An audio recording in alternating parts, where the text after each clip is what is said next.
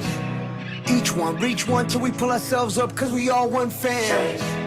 From the rest to the block, to the Perry, to the Rock, we connect that love. Cause the people with power feel the power of the people when we stand as one. I got you stuck off the realness. We be indigenous, you heard of us. Max Heaven, the murderer, spreading the love with the water and earth. And the stand against hate, gotta know what the purpose is. We rise, the climate is changing, signs of the times. It's time to start praying. Pray for the world and community. Prayers are more powerful when we're in unity. What I know.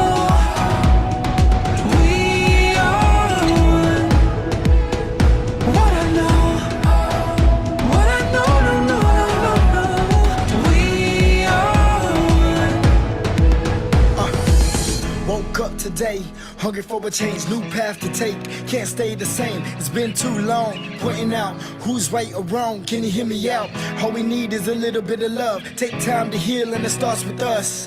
Hand in hand, I put my trust in one world, reunite, it's a must. Hold on to hope, we can overload, we can break the code with a single note, sing out for the world to hear that our time is now, no more for tears. I looked into my son's eyes, a new day in a new light. Lift the veil and dwell so peaceful. Come together, one world, one people. What I know, we are one. What I know, no, we are one. It's who you are, it's who I am. We all bleed the same blood, yeah.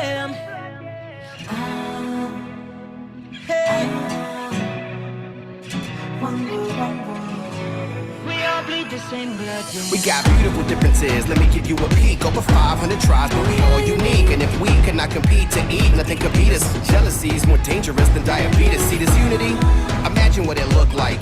You would think we would do whatever it took, right? I would do anything for this good life. We could do anything if we unite. Young native, you are my savior. Say a prayer for our inspiration. From the block to your reservation. Any color, all my relations. From the basement, worldwide invasion. Every day we're painting our faces. Fighting back but learning our language. Dancing our dances, saying our prayers. What I know.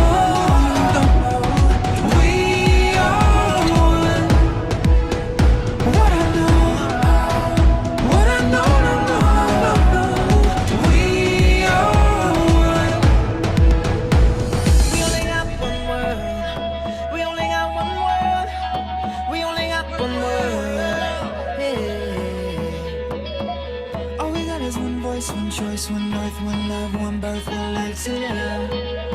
One life to live, yeah.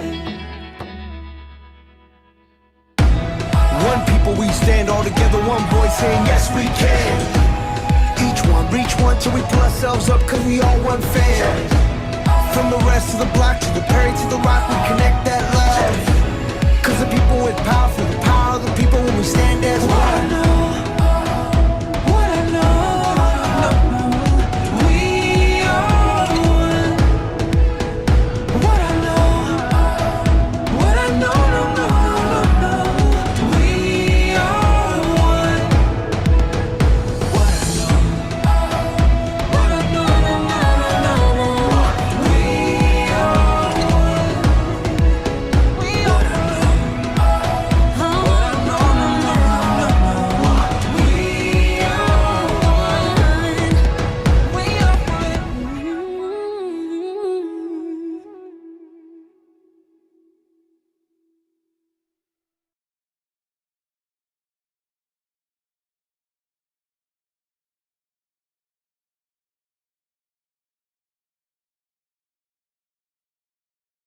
I guess we get the message, maybe. We are one.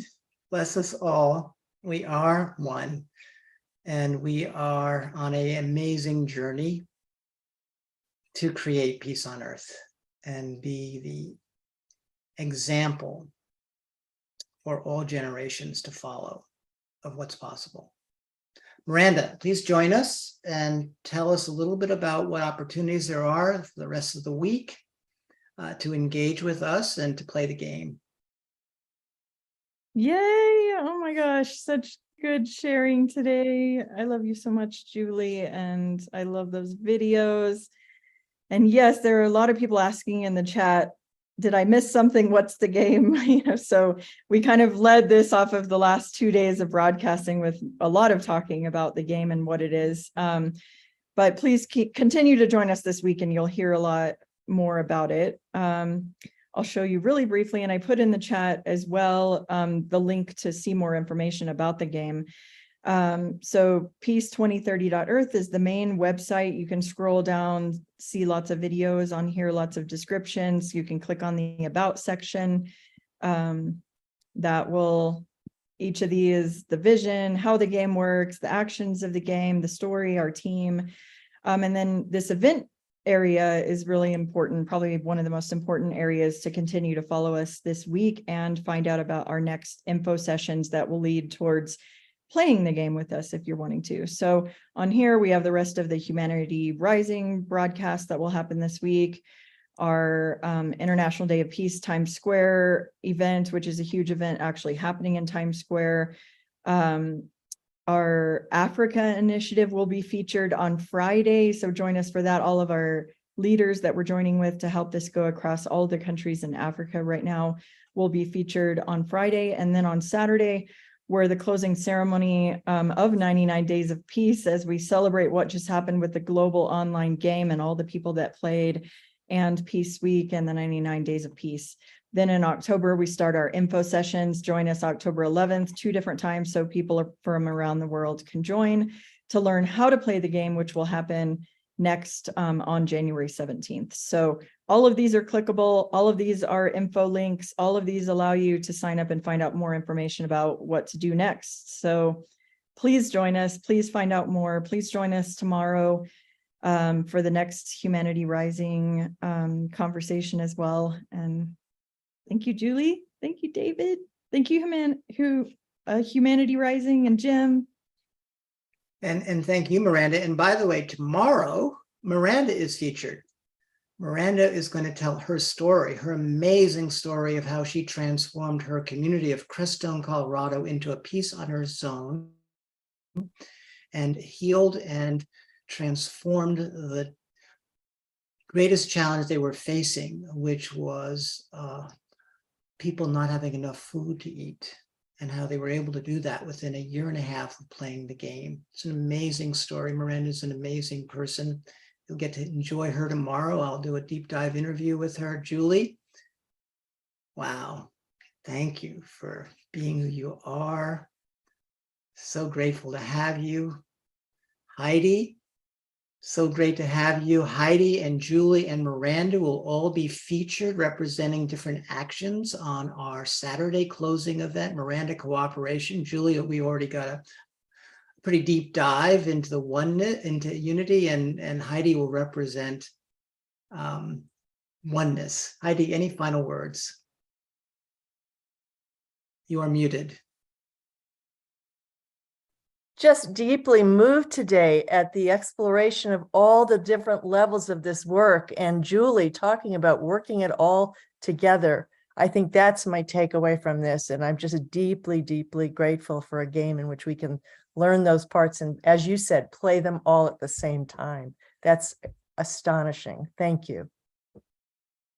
Thank you, everyone. Anyone who wants to hang out in the after chat, I'll be there. We can go deeper. Julie, I think you have to go to another thing, but if you're free, you could join us. Heidi, if you're free, join us. We'll go a little deeper into some of this. So thank you, everyone. I'll see you tomorrow. And some of you I'll see right now in the after chat.